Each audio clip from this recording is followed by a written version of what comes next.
Now, police are remaining tight-lipped, as Lauren just reported, about where their investigation goes from here. To help shed some light on what could possibly happen next, retired FBI Special Agent Frank Montoya Jr. joins us on the phone. Frank, thanks so much. You know, I can't help but ask the question, if Chad's home was searched 6 months ago, why did investigators not at that time search the backyard and perhaps make the discovery that they did today?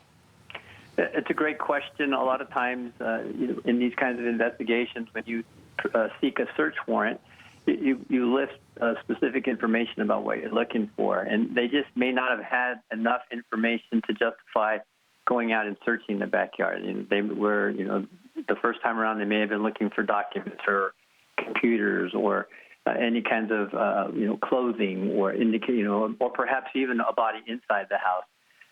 What this suggests is that they got more specific information via investigation, whether somebody told them this or they got it through a review of the information that they seized during the last search, to be able to go out there and discover what they did today. It's just, needle in a haystack when you're looking in a yard that big, and it just strongly suggests that they got some very specific information to move forward with that warrant.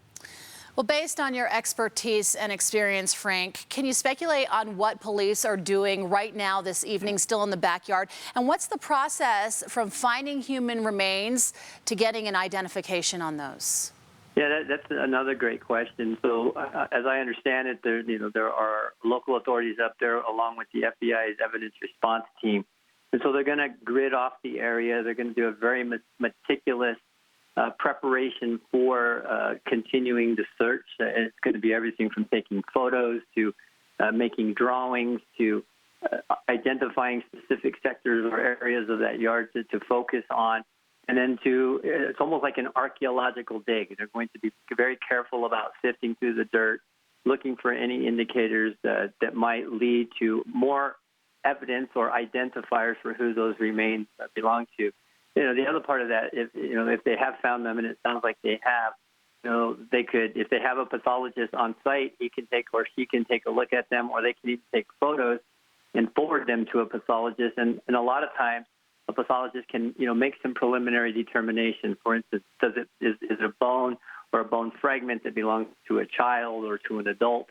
And so they can, at least start building towards a specific or a determinative identification of that individual. The fact that he may be in custody, if he was arrested, that suggests they've gotten very far along in that identification process, and they're just waiting to make sure all of their I's are dotted and T's are crossed before they make an announcement. Yeah, this case has gained worldwide attention, and now we may see some light at the end of this case with today's findings. Unbelievable. Frank Montoya Jr., retired FBI Special Agent, thank you so much for that insight. That really did shed some new light on the situation this evening.